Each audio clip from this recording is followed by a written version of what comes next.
بسم الله الرحمن الرحيم. Ma'asyiral muslimin, ma'asyiral muslimat, rahimani wa rahimakumullah. Allah tabaraka wa ta'ala sebelum mengutus Nabi Muhammad sallallahu alaihi wasallam, dunia ini dunia yang gelap gulita. Gelap gulita yang dimaksud bukannya tidak ada penerangan, namun gelap gulita daripada kebenaran.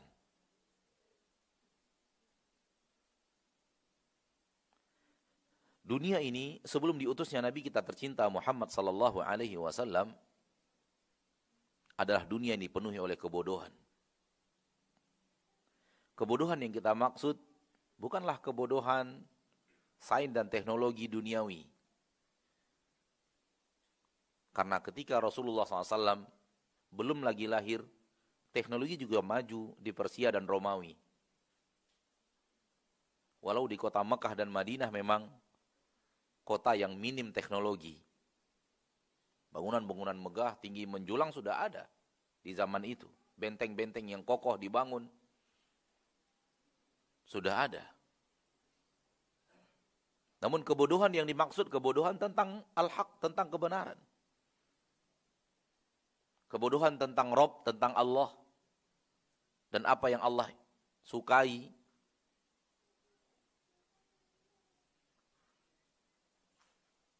Oleh karena itu, kita menyebut zaman sebelum datangnya Nabi dengan zaman jahiliyah. Zaman jahiliyah. Jahil artinya bodoh. Zaman yang memang dipenuhi oleh kegelapan, oleh kejahilan.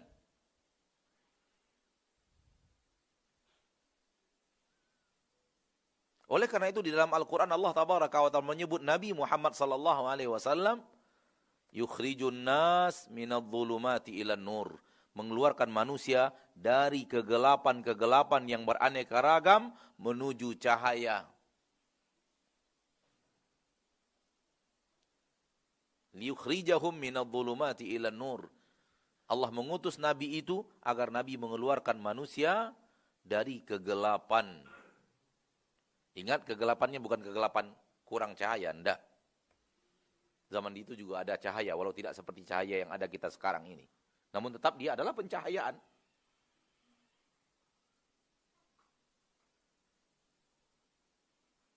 Namun yang dimaksud dengan kegelapan itu adalah gelapnya kebenaran. Dunia hilang dari cahaya kebenaran. Kemudian datanglah Nabi kita tercinta sallallahu alaihi wasallam mendakwahkan agama Allah, mendakwahkan syariat Allah, mendakwahkan agama Islam. Dimulai dari satu orang saja. Hanya beliau sendiri.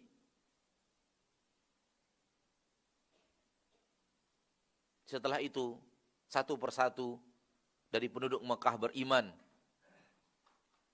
Dimulai dari istri Nabi, Khadijah, Abu Bakar, Ali bin Abi Thalib, Bilal bin Rabah.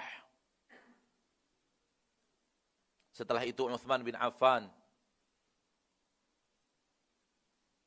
Dan beberapa sahabat-sahabat yang jumlahnya hanya belasan orang.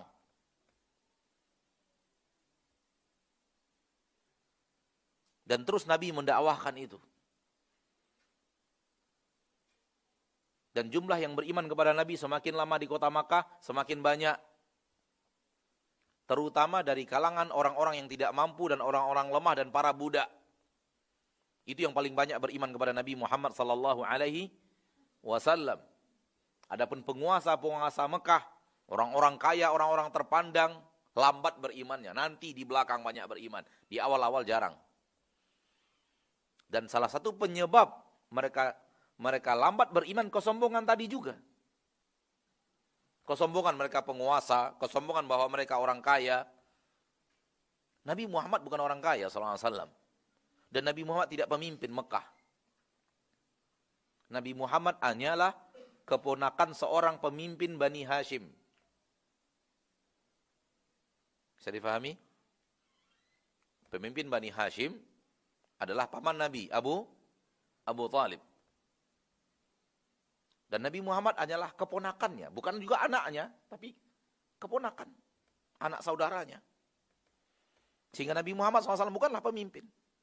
Sehingga tidak memiliki pengikut.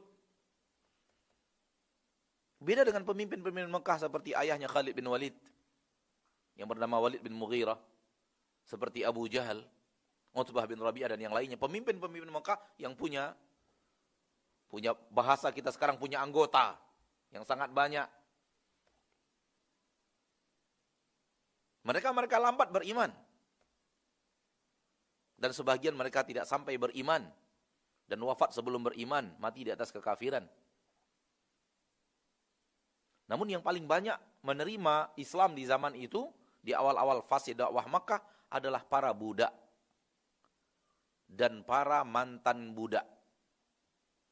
Pernah jadi budak, lalu dimerdekakan, namanya mawali, mantan budak. Orang-orang lemah di kota Mekah.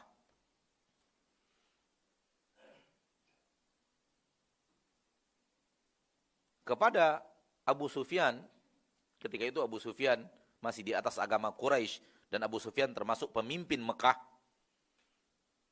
Beliau akhirnya masuk Islam.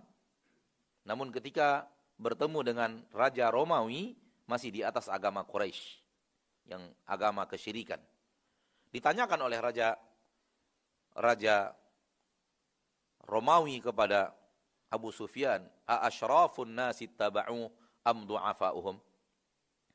Apakah orang-orang terpandang, orang-orang penting di negeri kalian yang mengikuti dia, atau yang mengikuti dia adalah orang-orang lemah dari kalian? Kata Abu Sufyan, bal du'afa'uhum.